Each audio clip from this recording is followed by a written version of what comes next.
Hello guys, स्वागत है आपका मेरी यूट्यूब चैनल स्टडी विद अमन गोल में। आज हम लाए हैं शिक्षा निदेशालय राष्ट्रीय राजधानी क्षेत्र दिल्ली की कार्यपत्रक नंबर 19। तो आप यहाँ पे 19 लिख लेंगे, जो कि क्लास 8 के लिए है। सब्जेक्ट आपका हिंदी है। डेट है 1 दिसंबर 2020। आप अपना नेम और अपनी कक्षा अध्यापक का नेम लिख लेंगे। आज हम पढ़ेंगे न्यू चैप्टर जहाँ पहिया है। तो आप अच्छे से पहले इसे पढ़ेंगे पूरा। आप इस वीडियो को पूरा देखेंगे, वरना आपको ये समझ नहीं आएगा। ये चैप्टर अच्छे से समझेंगे इस चैप्टर को, क्योंकि आपके एग्ज़ाम भी आने वाले हैं। तो स्टार्ट करते हैं।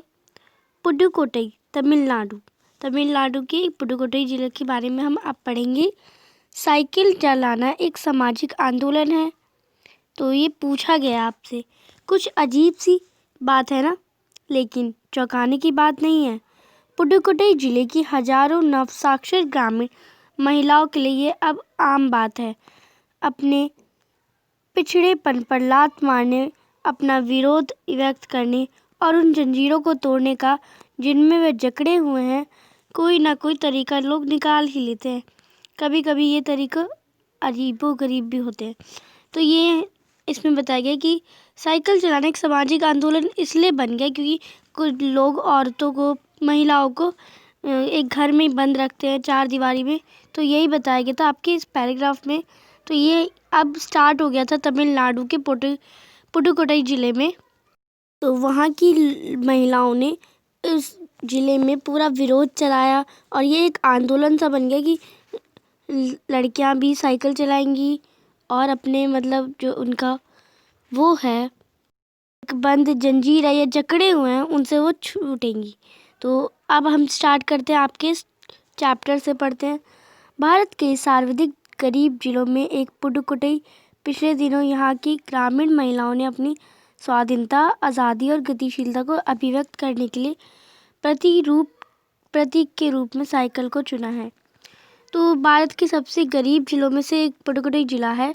इसमें जो महिलाएं हैं वो अपनी आज़ादी के लिए, अपने आप को बड़ा बनाने के लिए, क्योंकि लोग महिलाओं को छोटा मानते हैं, इसलिए अपने आप को बड़ा बनाने के लिए उन्होंने एक प्रतीक चुना है, जो कि है साइकिल, जो कि आपको यहाँ पे डायग्राम भी दिख रहा है। उनमें से अधिकांश नवसाक्षर थी। अगर हम 10 वर्ष की से कम उम्र की लड़कियों को अलग कर दे तो इसका अर्थ ये होगा कि यहाँ ग्रामीण महिलाओं के 1/4 हिस्से ने साइकिल चलाना सीख लिया। तो 10 वर्ष से ऊपर जितनी भी लड़कियाँ थी, ये नवसाक्षर थी, वो उन्होंने साइकिल को चलाना चुन लिया था। और इन महिलाओं में से 70,000 से भी अधिक महिलाओं ने प्रदर्शन प्रतियोगिता जैसे सार्वजनिक कार्यक्रम में बड़े गर्व के साथ अपने नए कौशल का प्रदर्शन किया।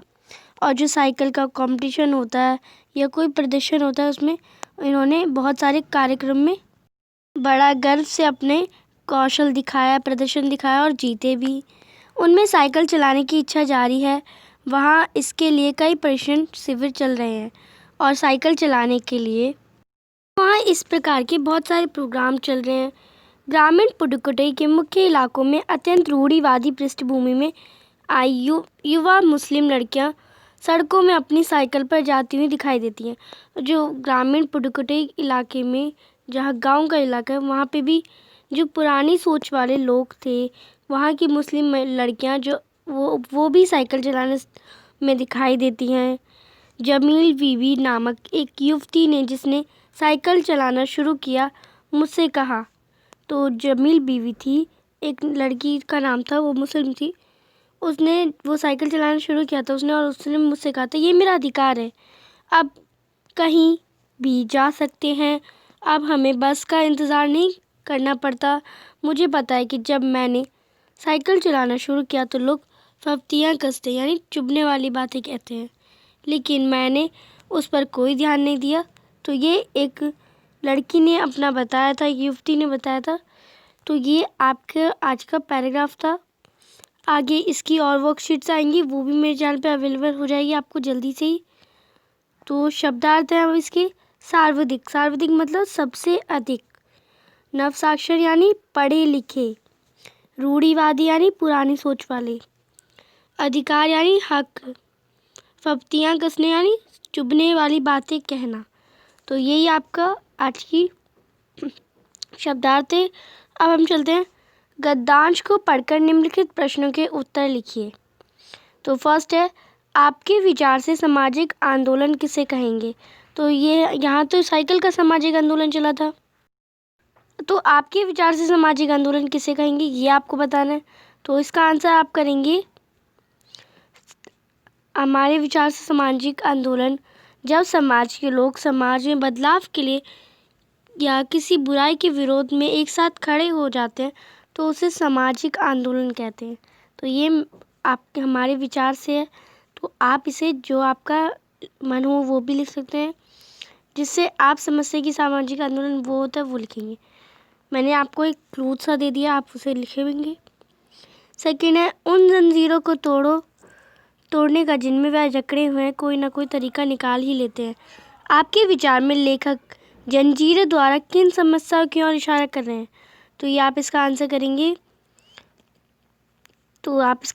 जहाँ लेखक जंजीर द्वारा गरीबी, पिछड़ेपन, शोषण, सामाजिक भेदभाव या अन्याय इत्यादि समस्याओं की तरफ इशारा कर रहे हैं। तो यही आपका सेकंड क्वेश्चन का आंसर हो जाएगा। थर्ड क्वेश्चन करने से पहले आप बताएंगे, तो मैं आपसे कहना चाहती हूँ कि जो आपने अगर अभी पैराग्राफ को स्किप कर दिया हो तो पैराग्राफ को ज़रूर देखिए, क्योंकि आपको अब पेपर स्टार्ट होने वाले। अगर आप अभी से नहीं पढ़ेंगे, अभी से अगर ये समझेंगे नहीं तो आपको आगे जाके दिक्कत होगी, फिर ये चैप्टर ही नहीं समझ आएगा तो क्वेश्चन आंसर कैसे याद करेंगे।